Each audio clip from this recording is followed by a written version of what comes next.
नमस्कार दोस्तों, कैसे हैं आप लोग। आज अपने YouTube चैनल सिलेक्शन गुरु जी ऑनलाइन यूट्यूब पे का एसएससी जीडी के टॉप 20 क्वेश्चंस की सीरीज में जो एक्सपेक्टेड क्वेश्चंस हैं जो आज के एग्जाम्स के एनालिसिस के बेसिस पे बनाए गए हैं, उनके साथ मैं एक बार फिर आपके साथ जुड़ रहा हूँ।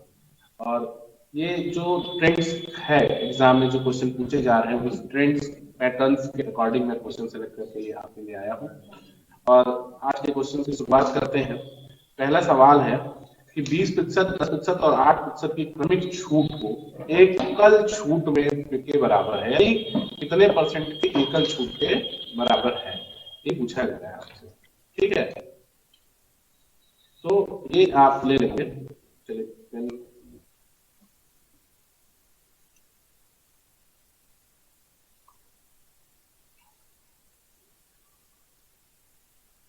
ठीक है। कह रहा है 20%, 10% और 8% की क्रमिक छूट। देखिए, दो चीजें हैं। पहले तो या तो दो को लेके हम एक निकाल लें। 20% और 10%, आपको याद होगा अगर आपने पिछले सीरीज को क्वेश्चंस को देखा है तो ध्यान से कुछ रिजल्ट्स आपको याद कर लेने चाहिए। जैसे 20% और 10%, क्या जो समतुल्य क्रमिक बट्टा होता है, जो दोनों का एक समतुल्य बट्टा होता है, वो 28% होता है। ठीक है, अब 28% और 8% को आप निकाल लो कि एकल छूट कितनी होगी। तो देख लीजिए, एकल छूट का फॉर्मूला है x plus y minus x y by 100। तो ये 28 प्लस 8 माइनस 28 गुणित 8 बटा 100। तो 28 8 कितना हो गया? 36। सॉरी, 28 8 8 8 16, 36 हो गया। ठीक है, और माइनस 8 बटे 64, 4 6 8 दूनी 16 6 22, यानी दो दो दशमलव लग जाएगा तो 2.24। 36 में से 2 जाएगा तो 34, और 34 में से तो 33.76 इसका आंसर कर लेंगे, कोई दिक्कत नहीं है, हो जाएगा। अगर आपको 20 10 का 28% निकालना है तो ऐसे ही निकाल लेंगे। 20 प्लस 10 माइनस 20 गुणित 10 बटा 100। अगर आपको नहीं है रिजल्ट याद तो आपको ऐसे करना पड़ेगा। ये क्या हो जाएगा? 20 10 30, 30 में से 2 जाएगा 28। अब 28% को फिर 8% के साथ निकाल लेंगे तो कितना हो जाएगा? 33.76%। ये एक समतुल्य बट्टा है, यानी आप 3 बटे दीजिए 20%, 10%, 8% के, और या तो कोई एक सीधा बट्टा दे दे कि 33.76%। अब आप सपोज करिए, जैसे ये सब सवालों को लेके एक भ्रम रहता है। जैसे कभी कभी आप किसी बड़े शोरूम्स में जाते हैं, वहां सीधा लिखा रहता है flat 50% plus 50% of. It not means कि ये 100% ऑफ है। नो, इट नॉट मीन्स कि आप गए फ्री में सामान पा गए 100% ऑफ, ऐसा नहीं। 50% प्लस 50% का मतलब अगर 100 रुपए का सामान है तो पहला 50% 50 हो गया, और फिर इस 50 को 50% तो 25 का आपको सामान मिलेगा। क्लियर हो रही बात? ये मतलब होता है। ठीक है, अगला सवाल ध्यान दीजिएगा। कह रहा है सुमन अकेले पूरी दीवार को 16 दिनों में पेंट कर सकती है, जबकि पूजा को 3 गुना समय लगता है। वे मिलकर काम करें तो कितने दिनों में आधी दीवार पेंट कर लेंगे? ठीक है, मिलकर काम करें तो आधी दीवार कितने दिन में पेंट कर लेंगे? ठीक है, कह रहा है कि सुमन 16 दिन में पेंट कर सकती है। सुमन पूरा काम कितने दिन में कर पाती? सॉरी, सुमन कितने दिन में? 16 दिन में। पूजा को 3 गुना समय लगता है, यानी पूजा को वही काम करना हो तो कितना दिन लग जाएगा? 16 या 48 दिन। एलसीएम कितना आ गया गुरु? 48। 48 में इसका एक दिन का काम 3, इसका एक दिन का काम 1, यानी कितना? दोनों का एक दिन का काम 4, और 48/4 का मतलब कितना हो गया? 12 चौक 48। 12 दिन में पूरा काम समाप्त हो जाएगा। लेकिन कह रहा है कि वे कितने दिनों में आधी दीवार पेंट करेंगे, यानी आधा ही काम कराना है, तो 6 डेज में आधा काम पूरा हो जाएगा। ऑप्शन में 12 भी होगा, आप यहीं से टिक मत मार दीजिएगा, क्वेश्चन को पूरा ध्यान से पढ़िए। क्या है? सुमन क्या करती है, फिर से देख लेते हैं। सुमन 16 दिन में करती है, और कह रहा है कि पूजा को 3 गुना समय लगता है, यानी पूजा 48 दिन में करेगी। पता है आप, इसका 48 एलसीएम हो गया। ये एक दिन का काम निकल गया कितना? 16 48 और 48 से 48, यानी सुमन का एक दिन का काम 3 और पूजा का एक दिन का काम 1, यानी दोनों का एक दिन का काम 4, पूरा काम होने में 48/4 12, आधा काम होने में 6 दिन कर लेंगे, कोई दिक्कत नहीं है। अगला सवाल ध्यान दीजिएगा, 40 में किस न्यूनतम संख्या का योग होना चाहिए कि वह 16 और 28 के तृतीयानुपाती बन जाए। 16 और 28 का तृतीय अनुपाती, पहले आप समझ लीजिए कि तृतीय अनुपाती क्या होता है, b²/a। तृतीय अनुपाती 40 में कह रहे हैं, 40 में हम क्या जोड़ दें, 40 में हम क्या जोड़ दें, मान लीजिए 40 में हम x जोड़ लेते हैं तो क्या निकल जाता है, तृतीय अनुपाती b²/a, यानी 28 गुणित 28/16। तो 4 चौके 16, 4 सत्ते 28, फिर 4 चौके 16, 4 सत्ते 28, 49, x बराबर 49 में से 40 जाएगा 9। x में अगर हम 9 जोड़ लें, 40 में 9 जोड़ लें तो वो 16 और 28 के तृतीय अनुपाती बन जाती। पहले सवाल क्या रहा था, सिर्फ तृतीय अनुपाती, अब थोड़ा सा उसको लेंदी कर, ठीक है। सिर्फ जैसे जैसे आगे बढ़ेगा एग्जाम, जैसे जैसे आगे बढ़ेगा, थोड़ा सा क्वेश्चंस को उसी में घुमाने फिराने का प्रयास करेगा, ठीक है। अगला सवाल ध्यान दीजिए, यदि ए और बी का अनुपात 5 संबंधी 4, बीसी का अनुपात 3 संबंधी 5 है तो एबीसी का अनुपात। आसान सवाल है, कोई दिक्कत नहीं है, राइट ना, कोई दिक्कत नहीं है। देख लीजिए, A B C, A B C क्या हो गया, 5 4 3 5, ये लीजिए 15 12 20, 15 12 20, कहां है 15 12 20 में, 15 12 20, डी ऑप्शन करेक्ट है, कोई दिक्कत नहीं, आराम से कर लेंगे। अगला सवाल ध्यान दीजिएगा, कह रहा है कि यक्स, कह रहा है कि यक्स एक राशि को 8.5% की दर से 8.5% की दर से 2 वर्ष के लिए चक्रवृद्धि ब्याज और साधारण ब्याज का अंतर 28.9 है, एक्स का मान ज्ञात कीजिए। बस वही simple formula, D is equal to P, formula है ना आपके पास, क्या, अंतर D is equal to P r/100 का होल स्क्वायर। ये क्या होता है, ये 2 साल के चक्रवृद्धि ब्याज के अंतर का फॉर्मूला है। अंतर आपको पता है 28.90, पी पता करना है, यक्स का मान यक्स है, वो पी क्या है, यक्स है आपका, और r/100, r का मतलब 8.5 है, तो कर लेंगे गुणित 8.5/100 गुणित 8.5/100, ठीक है। अब आप देख लो इसको कैसे कैलकुलेट करना है, बस x निकालना है आपको। तो x निकालना है तो x बराबर कितना हो जाएगा भाई, 8 28 90 कर लो, 100 खत्म हो जाएगा, फिर गुणित 100 कर लो और बटे 85 गुणित 85 कर लो और गुणित 100 और बढ़ा दो, कोई दिक्कत नहीं ना, खत्म हो गई कहानी, ठीक है। अब इसको जब आप सॉल्व करते हैं तो मिलता है आपको 17 25 85, 17 का स्क्वायर, ठीक है, 17 25 85, 5 20 500, 17 25 85, 5 20 500, और ये 17 का स्क्वायर है, ये पूरा कट जाएगा इससे 10 बार, तो 2 दूनी 4 और 4 के आगे 3 0, तो 4000 आ जाएगा, कर लेंगे, कोई दिक्कत नहीं, सिंपल सा सवाल, ऐसे ही सवाल आ रहे हैं एग्जाम। बस जरूरत इस बात की है कि टाइम फ्रेम के अंदर आप अपना कॉन्फिडेंस बना के रखिए, क्वेश्चंस को पूरा करने की कोशिश करिए। मैथ ही सबसे लेंदी सेक्शन है, जिसको समय से अगर आपने पूरा कर लिया तो बाकी सेशन में आपको पर्याप्त समय मिल जाएगा। कह रहा है कि वह सबसे छोटी संख्या क्या है जिसे 12 16 24 और 36 से विभाजित करने पर प्रत्येक स्थिति में शेषफल 9 मिलता है, ठीक है। इसका ऐसे ही ले लीजिए और उसमें 9 जोड़ दीजिए, यही आंसर हो जाएगा। 36 देख लीजिए, ऑप्शन से ही देख लेते हैं, 9 जोड़ना है तो पहले 9 कम कर लेते हैं, 51 151 में से 9 कम कर देंगे तो कितना हो जाएगा 142, तो 4 2 6 1 7, ये नहीं होगा आंसर, क्योंकि जो 12 से 16 से 24 से 36 से कटेगा वो 3 से कटना चाहिए, और 142 3 से नहीं कटेगा, ठीक है। 49 में से 9 कम कर दें 40, ठीक है, ये भी नहीं कटेगा, ये भी नहीं कटेगा, ठीक है। 153 में से 9 कम कर दे तो 142, 9 कम कर देंगे तो 142 नहीं 144, ठीक है। 144 कितना हो, 4 4 8 1 9, ये 9 से कटेगा, 3 से भी कटेगा, 3 से कटेगा, और 3 से कटने वाली एकमात्र संख्या ये दिख रही है जो कि 9 कम करने पे कटेगी, और यहां से 9 कम करेंगे तो कितना, 37 में से 7 गया और 2 गया, 128, ये भी नहीं कटा, बस 153 इसका आंसर, कुछ करना ही नहीं है दोस्तों, ऑप्शन से हिट मार दो।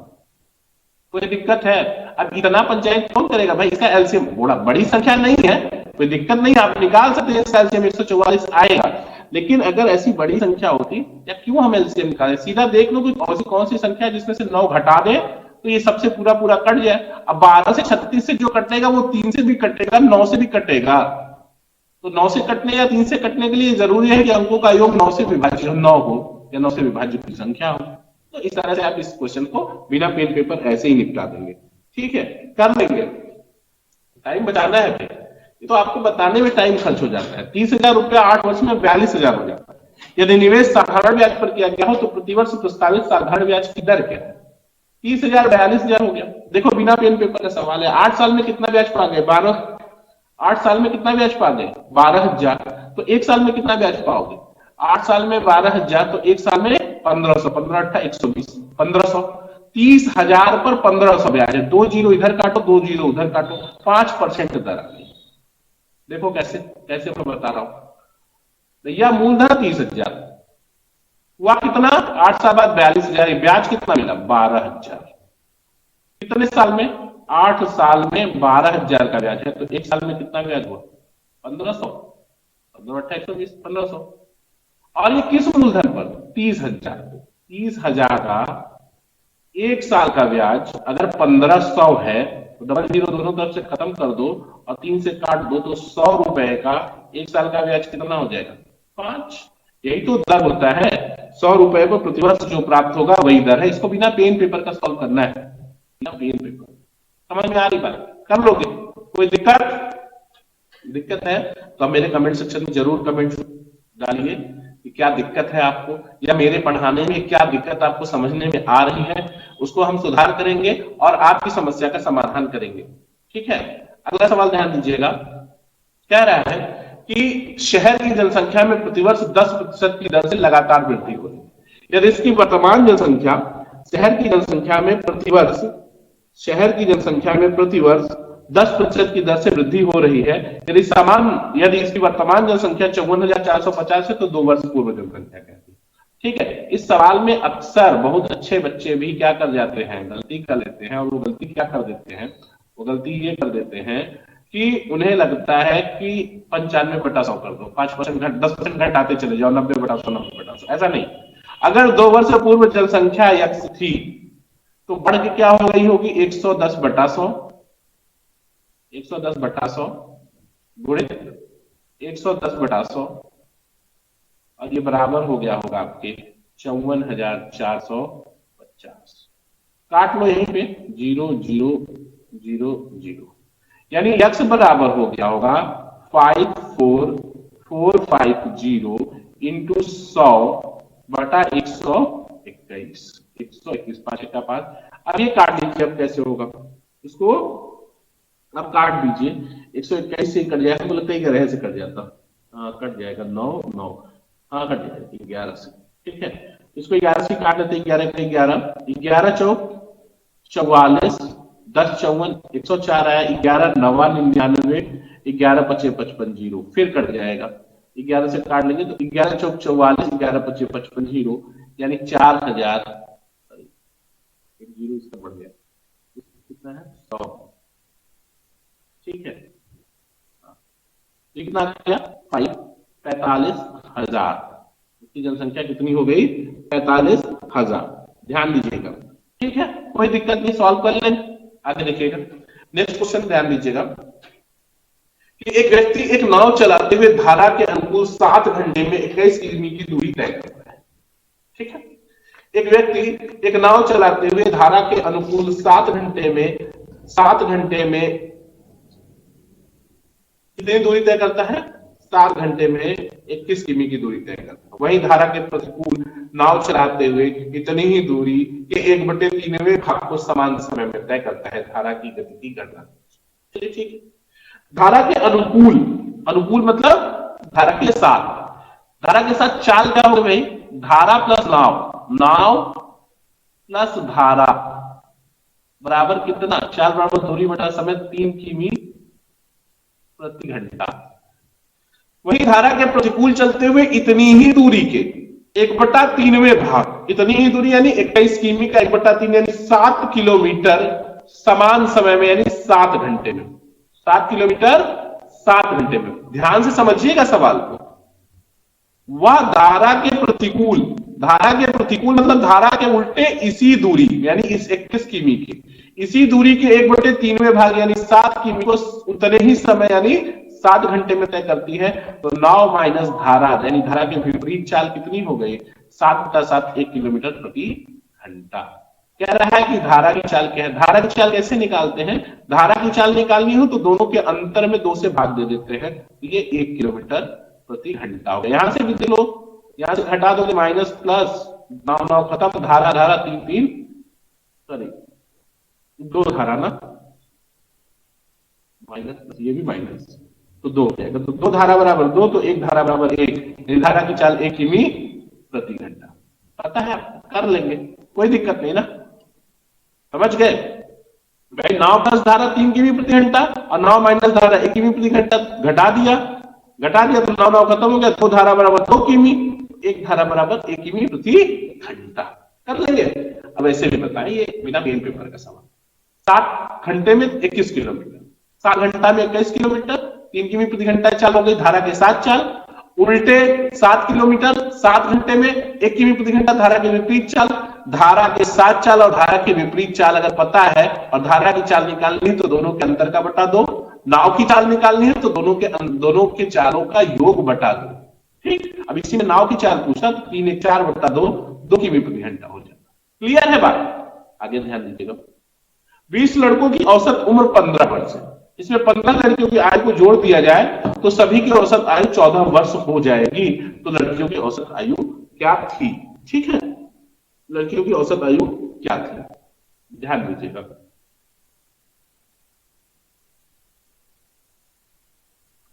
ठीक है, कह रहा है कि 20 लड़कों की औसत आयु 15 वर्ष है, इसमें 10 लड़कियों की औसत आयु जोड़ दें तो औसत आयु तो सभी की औसत आयु 14 वर्ष हो जाती है। 20 लड़के हैं, औसत आयु 15 यानी कुल आयु 300, यानी इसमें 10 लड़कियों की आयु जोड़ दी जाए, यानी लड़कियां 10 जोड़ जाए तो यानी 30 और गुणित औसत 14, 42 420। तो क्या रहा है लड़कियों की औसत आयु, लड़कियों की देखो भाई, ये लड़कों की कुल आयु हो गई, ये बॉयज हो गए, और ये क्या है boys plus girls, boys plus girls, घटा दो तो बॉयज कैंसिल जाएंगे, सिर्फ गर्ल्स कितनी आएंगी 120, कितनी आएंगी 120, और गर्ल्स की संख्या कितनी है 10 लड़कियां हैं और कुल आयु गर्ल्स की कितनी है 120, तो औसत बटा 10 बराबर 12 ऑप्शन में नहीं है, इनमें से कोई नहीं। कोई दिक्कत है, नहीं समझ पाए। 20 बच्चों की औसत आयु, 20 लड़कों की औसत आयु 15 वर्ष, तो कुल आयु कितनी होगी 300, 10 लड़कियां और शामिल हो गई तो संख्या 30 हो गई, और औसत 14, तो योग कितना हो गया 420। अब उस लड़कियों में से लड़के और लड़कियों का मिला के 420 और केवल लड़कों का 300, तो लड़कियों का कितना हुआ 120। अब 120 कुल आयु है लड़कियों की, संख्या 10 है, तो औसत क्या हो जाएगा योग बटे संख्या 120 बटा 10 12। कर लेंगे ना, कोई दिक्कत कोई कंफ्यूजन, ठीक है। आगे देखें, अगला सवाल है कि गोले का आयतन इतना है तो इसके व्यास कितना है, ठीक है। गोले का आयतन दिया है और आपसे व्यास पूछ रहे हैं, ध्यान दीजिएगा, देख लीजिए।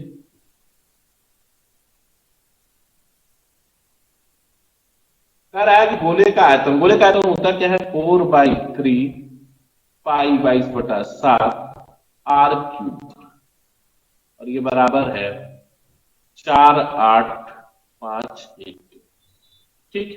काट लेते हैं, कट जाएगा 11 से, 11 दूना 22, 11 चौक 44, 3 48, 3 11 3 33,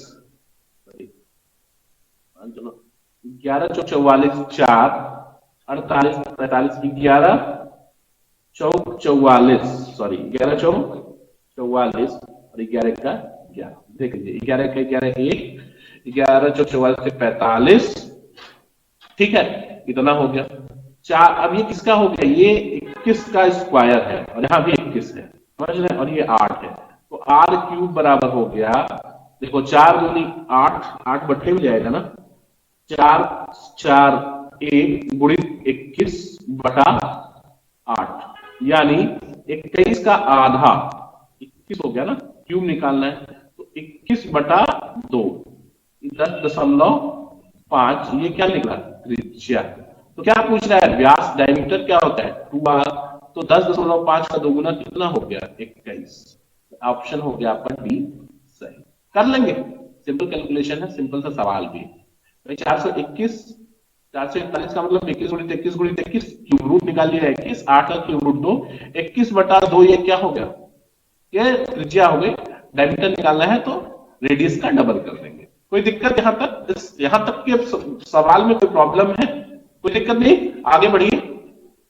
अगला सवाल कह रहा है कि यदि किसी वस्तु को 48 रुपए में बेचा जाता है तो विक्रेता को इस पर 25% की हानि होती है, 25% लाभ पाने के लिए उसे इस वस्तु को किस मूल्य पर बेचना होगा। सिंपल सवाल है, अगर आप 4800 रुपए में बेच रहे हैं और आपको हानि है 25% की, तो इसका मतलब है कि आपको मिल कितना रहा है 75%।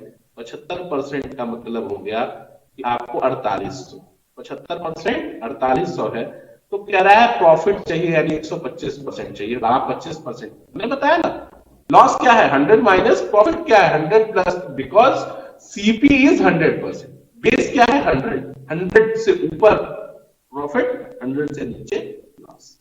तो अब कह रहे हैं हम, अब देखिए आप, ये हो जाएगा 4800, ये हो जाएगा आपका 4800 गुणित 125/75, 25 या 75, 25 2525, 16 या 48, 1600, और 16 × 5 = 80, 8000 में आप बेचेंगे तो आपको 25% का प्रॉफिट। सिंपल सा सवाल, कोई दिक्कत नहीं है ना, कर लोगे, ठीक है। आगे देखा जाए, ध्यान दीजिए। नेक्स्ट क्वेश्चन कह रहे हैं कि 4/5, 6/8 और 8/25 का मौसम है, ठीक है, ध्यान दीजिएगा, ठीक। मौसम निकालना है आपको किसका, 4/5, 6/8 और 8/25। ऊपर का मौसम कितना हो जाएगा, 4 6 8 का मौसम क्या करते हैं, जो निकालना होता है वो अंश का निकालते हैं, तो ऊपर का मौसम कितना हो जाएगा 2, और नीचे का लौसक कितना हो जाएगा 25, 8 और 5 का लौसक 25, 50, 25 25 चौका 100, ये भी नहीं कटेगा, 200 हो जाएगा, राइट ना। इसका लौसक कितना हो जाएगा 200, 208 से भी कटेगा, 25 8 का 205, तो 2/200 यानी 1/100, 1/100 आपका ऑप्शन हो, ठीक है। क्या कर रहे हो आपको पता है, एचसीएफ, जैसे आपको अगर मान लीजिए एक कॉन्सेप्ट है A/B, P/Q और R/S, इसका मौसा निकालना है, तो APR जो अंश है इसका एचसीएफ निकालते हैं, और बाकी जो BQS बचा इसका एलसीएम निकालते हैं। जो निकालना है वो न्यूमरेटर का, और जो नहीं निकालना है वो डिनोमिनेटर का, अंश का वही निकालते। अगर लसा निकालना होता तो ऊपर का लसा निकालते, नीचे का मौसा निकालते, कोई दिक्कत नहीं ना, यहां तक तो कोई तकलीफ नहीं है, कर पा रहे हैं क्वेश्चन आराम से, ठीक है।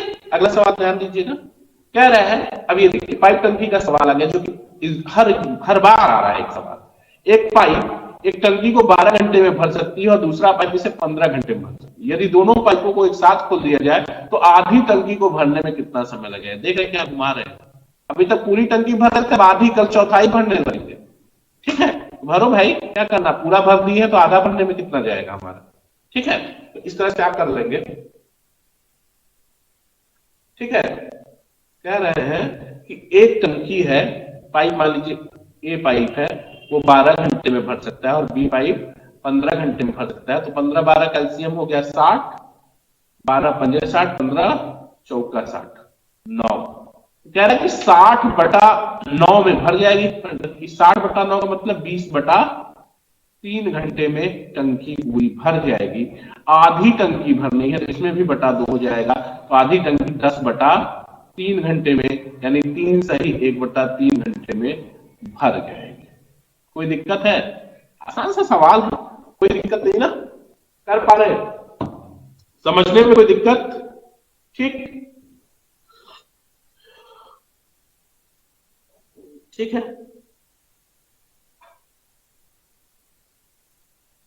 अगला सवाल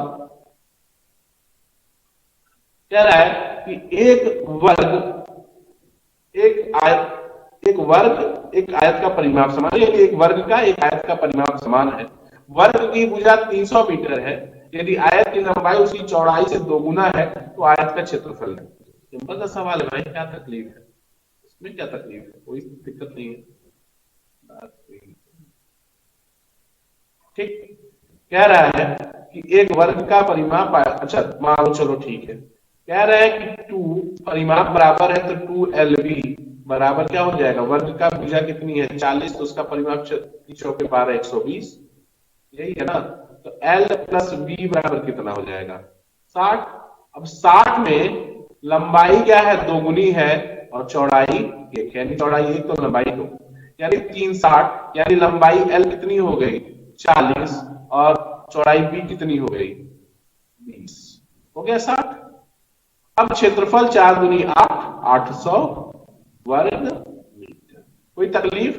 800 वर्ग मीटर कर लेंगे, नहीं समझ पाए भाई? वर्ग का परिमाप क्या होगा? 4 गुणित भुजा, 30 गुणित 4, 30 × 4 120, और वही परिमाप किसका है? रेक्टेंगल का, आयत का। तो 2L + B = 120, तो L + B = 60। और इसका रेशियो निकाल लिया आपने, लंबाई 2 है चौड़ाई 1 है, तो 1 और 2, तो एक लंबाई 40 हो गई, लेंथ 40 40, और उसकी जो चौड़ाई है वो 20। तो क्षेत्रफल L × B 4 दूनी 800 वर्ग मीटर या मीटर स्क्वायर।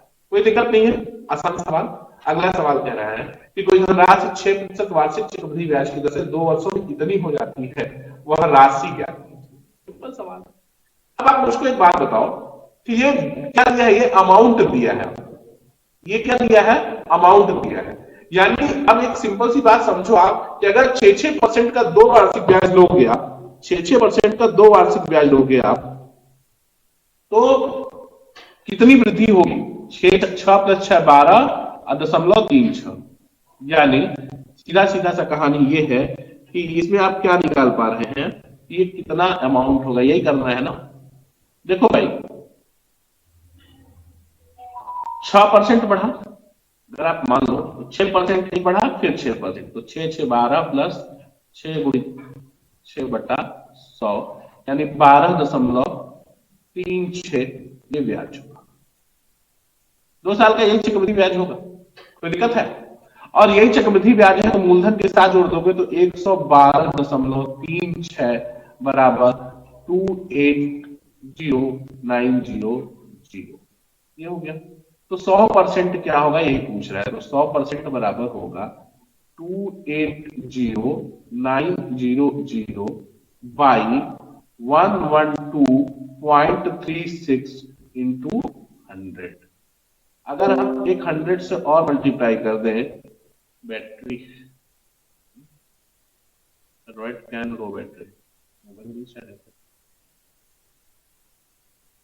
ठीक है, तो 100 से मल्टीप्लाई, एक 100 और मल्टीप्लाई कर दें तो आपको मिल जाएगा, आ जाएगा आपका, क्या हो जाएगा देख लेते हैं। एक 100 मल्टीप्लाई कर देंगे तो ये डेसिमल खत्म हो जाएगा। ठीक है, मैंने लगता है कुछ ठीक है। चलिए, यानी आप इसको ये दशमलव खत्म ही समझिए। तो ये 1,00,000, ये हो गया 11,236, और ये 28,000, ये हो गया, ये हो गया। ठीक है, अब इसमें क्या हो गया कि इतने को काटना है, कितने से? 2809 बाई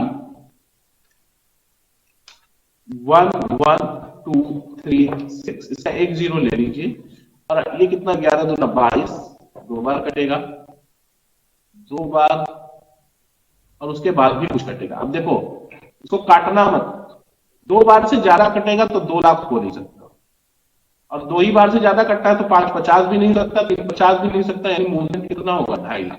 सिंपल सॉल्व कर लेना, आ जाएगी 2,50,000। ये कॉन्फिडेंस लाना पड़ेगा अपने अंदर। भैया ये कैलकुलेशन टिपिकल है, लेंदी कैलकुलेशन, इसी को एग्जाम में कहते हैं बच्चे की लेंदी कैलकुलेशन है। लेंदी कैलकुलेशन है तो ट्रिक लगाओ ना भाई। क्या ट्रिक लगा सकते हो? ट्रिक ये लगा सकते हो कि हमारा ऑप्शन से भाग दिया तो 2 बार, और उसके बाद भी जाने के लिए जगह बच गया, यानी 2 से ज्यादा है, यानी 2 लाख आंसर होगा नहीं, और 2 से ज्यादा ही है, यानी पहला नंबर 2 ही आएगा, तो 5 नहीं होगा, 3 नहीं होगा, 2,50,000 ही आंसर होगा। क्लियर है बात? ठीक है, इसी को कहते हैं smart work. Smart work not means that to leave the work, right ना। स्मार्ट वर्क का ये मतलब नहीं कि आप काम ही छोड़ दीजिए, हर जगह शॉर्ट। तो यही है कि आप कम कैलकुलेशन में आंसर को पिक कर दीजिए। अगला है ए और बी द्वारा काम करने की क्षमता का अनुपात 3:4 है। यदि ए काम पूरी करने में 12 दिन लेता है तो बी द्वारा उसी काम को करने में कितना समय लगेगा? तो सीधा है भाई, क्षमता का अनुपात 3:4 है तो बी का अनुपात 4:3 हो जाएगा। और ए 4:12 है, 4:12 है तो 9 दिन लगेगा। देख लेते हैं, देखा जाए, सिंपल सा सवाल देख लेते हैं। कह रहा है कि ए और बी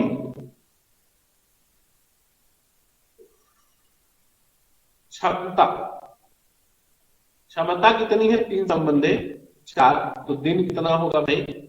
दिन होगा 4:3, और ए पूरा करने में कितना दिन लेता है? 12 दिन। यानी बी 4 बराबर है 12 के, 1 बराबर है 3 के, तो 3 बराबर है 9 दिन के। बी वह काम कितने दिन में कर देगा? 9 दिन में कर देगा। सिंपल है। एक तो ये तरीका था। दूसरा तरीका था कि सवाल को कुछ करना ही नहीं था, पेन पेपर भी नहीं लगाना था। कैसे भाई? जब ए का दिन 4 है और बी का दिन 3 है, यानी ए जो काम 4 दिन में करता है बी उसे 3 दिन में करता है, और ए अगर 12 दिन में कर रहा है तो सीधी सी बात है कि बी उससे कम दिन में करेगा, और उस 12 से कम ऑप्शन एकमात्र 9 है। यही से टिक कर देते ना, सॉल्व नहीं करना पड़ता। समझ रहे हो? यही सीखना है, यही हमको डेवलप करना है। आपके अंदर इसी बात को डेवलप करना है कि आपकी अंडरस्टैंडिंग लेवल ये हो कि आप इस तरह से सवाल को कर पाएंगे। देखो ना, रेशियो निकाल लिया दिन का ना, अरे इसको भी नहीं निकालना। क्षमता 3:4 तो दिन 4:3 पलट जाएगा, और 4 दिन 12 दिन है तो 4 बराबर 12 दिन है तो 3 बराबर कम आएगा ना, 12 से कम ही आएगा। एक ही ऑप्शन है 9, खत्म। ठीक है, आगे चले। अब यहाँ इसमें से कोई नहीं है, कोई बात नहीं है, अगर ऐसा है तो एक बार चेक कर लेंगे। ठीक है, आगे चले। क्रमशः 6 सेमी, 8 सेमी और 10 सेमी भुजा वाले 3 घनों को पिघलाकर धातु की किसी हानि के बिना एक घन में बदला जाता है, घन की भुजा जाती है। कोई दिक्कत नहीं है। ठीक है, अब देखिए वॉल्यूम का लॉस नहीं होता है मेडिटेशन में, पिघलाने में वॉल्यूम का लॉस। तो 6 अगर है उसका आयतन 216, 8 है तो आयतन पता है ना 512 होता है जी, 8 का क्यूब, और 10 का क्यूब तो सबको पता है, 0 लगा देना। तो 10 5 15, और 15 2 1700, और 16 12 12 26 1628, 1728 सॉरी, और 1728 जो है 12 20, इसमें से किसी का नहीं, उपरोक्त कोई नहीं। इसका क्यूब है 1728। 1728 आपका जो है आपको मिल जाएगा, ये आ जाएगा आपका 12 से भी। ठीक है, 12 का क्यूब है, 12 बराबर 144, और 12 12 चौक 48, सॉरी 12 का क्यूब है, तो ये 1728 इस घन का की भुजा है। कोई दिक्कत नहीं है, यहां तक कोई तकलीफ नहीं ना, कर लेंगे। अगला सवाल ध्यान दीजिएगा। कह रहा है ए बी और सी एक काम को क्रमशः 30 45 और 90 दिनों में पूरा कर सकते हैं। एक काम शुरू करता है तथा बी और सी दोनों मिलकर उसकी हर तीसरे दिन सहायता करते हैं। काम कितने दिनों में पूरा हो जाएगा? क्वेश्चन में कोई दिक्कत नहीं है, फिर से पढ़ दूं। देखिए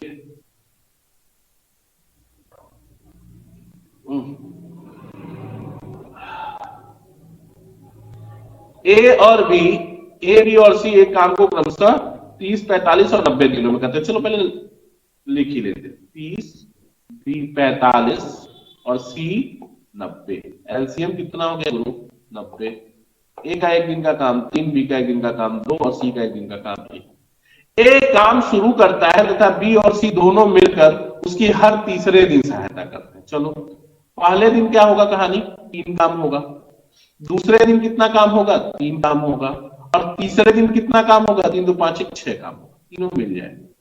तो भैया 3 दिन में कितना काम निपटाए, 3 3 6, अच्छा 12 काम।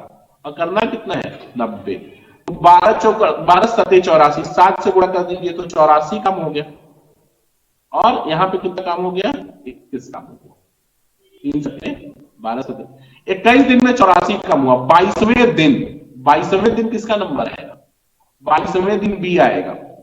और कितना ए आएगा और कितना काम करेगा, 3। कितना काम हो गया, 22वें दिन 3 काम हो गया, नहीं 22वें दिन 21 हो गया ना, 22वें दिन भी यही आएगा, 3 काम करेगा। और 23वें दिन कौन आ जाएगा, देखो तो यहां कितना हो गया, 87 काम। ठीक है, यानी 23 दिन में 87 काम हो चुका है, ध्यान देना। अब क्या कह रहा है कि 23वें दिन, देखो भाई पहले दिन दूसरे 3 के मल्टीपल में चलेगा, तो 3 सत्ते 21, ठीक है, 3 सत्ते 21। तो सी यहां तक काम कर लिया। अब 22वें दिन ए ही काम करेगा, तो 22वें दिन ए काम किया तो 3 काम किया, 23वें दिन भी ए काम किया तो 3 काम किया, 84 3 70, 23वें दिन भी फिर 3 काम हो गया। तो ये आपका 90 काम हो गया। यानी 23 दिन में कितना काम हो गया, 90 पूरा काम हो गया, 23 दिन में काम समाप्त हो गया। समझने में दिक्कत है, फिर से समझ लीजिए, देख लीजिए, इसको फिर से समझ लीजिए, वो नहीं मिला, चलो अच्छा, इसको फिर से समझिए। ये अल्टरनेट 3 दिन वाला सवाल है, ठीक है, कर लेते हैं फिर से, आपको फिर से बता दें, ध्यान दीजिए। बी कितने दिन में कर रहा था, बी 45 दिन में और सी 90। एलसीएम हो गया 90, कोई दिक्कत नहीं ना 90 में। इसका काम 3, इसका काम 2 और इसका काम 1, ठीक है, 3 2 5 6। देखो पहले दिन कौन आएगा, फर्स्ट डे, फर्स्ट डे ए 3, सेकेंड डे बी ए फिर 3, और तीसरे दिन तीनों रहेंगे। कितना काम कर देंगे, 6। यानी हर 3 दिन में कितना काम हो गया, 12 काम। 7 से गुणा कर दो 84 काम, 21 दिन, 3 दिन के ग्रुप में काम। 22वें दिन कौन आएगा बताओ, 22वें दिन भी कितना आएगा, ए आएगा, 3 काम कर देगा। 23वें दिन भी ए ही आएगा और 3 काम कर देगा। 23 दिन में कुल 90 काम कंप्लीट हो जाएगा। क्लियर है, 23 दिन में काम कंप्लीट, कोई दिक्कत नहीं आता। अगला सवाल ध्यान दीजिएगा, बोटमास का सवाल है, ठीक है, आपको चलिए देख लेते हैं। चलिए ठीक है, इसको आपको हम होमवर्क छोड़ रहे हैं, आप इसको कर लेंगे। और ये है बोर्ड मास कॉन्सेप्ट। ठीक, आज का सेशन यही कब समाप्त होता है। और एसएससी जीडी के जो टॉप 20 क्वेश्चंस एनालिसिस के बेसिस पे बन सकते थे, आज मैं आपके साथ डिस्कस किया। आपको एसएससी जीडी के नेक्स्ट किसी भी शिफ्ट में या आने वाले दिनों में इस तरह के ट्रेंड के क्वेश्चन देखने को मिलेंगे। ये एनालिसिस बता रहा है और उसी के हिसाब से हमने 20 क्वेश्चन आपके साथ डिस्कस किए हैं। आप लोग हमारे चैनल पे लगातार बने हुए हैं, इसके लिए आप सभी लोगों को बहुत बहुत धन्यवाद। और कल फिर हम आएंगे टॉप 20 क्वेश्चंस की सीरीज लेकर आपके लिए। तब तक के लिए जय हिंद, जय भारत।